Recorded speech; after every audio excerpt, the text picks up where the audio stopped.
মাইলস্টোনে যুদ্ধবিমান বিধ্বস্তের ঘটনায় আহত সকল ব্যক্তির চিকিৎসা সরকারিভাবে বিনামূল্যে দেওয়া হবে। এ বিষয়টি জানিয়েছেন স্বাস্থ্য অধিদপ্তরের পরিচালক ডাক্তার মইনুল হাসান। ২১ জুলাই এক সংবাদ বিজ্ঞপ্তিতে এ তথ্য নিশ্চিত করা হয়।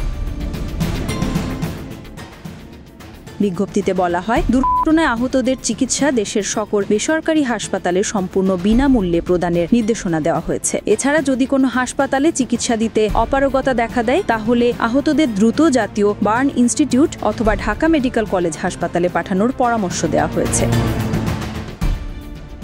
সরকারের এই পদক্ষেপে আহতদের দ্রুত ও সুলভ চিকিৎসা নিশ্চিত হবে বলে আশা করা হচ্ছে। মর্মান্তিক এই দুর্ঘটনায় আহতদের অনেকের অবস্থা গুরুতর। জরুরি সেবার অংশ হিসেবে সংশ্লিষ্ট সব হাসপাতালকে সতর্ক থাকার নির্দেশনাও দেওয়া হয়েছে।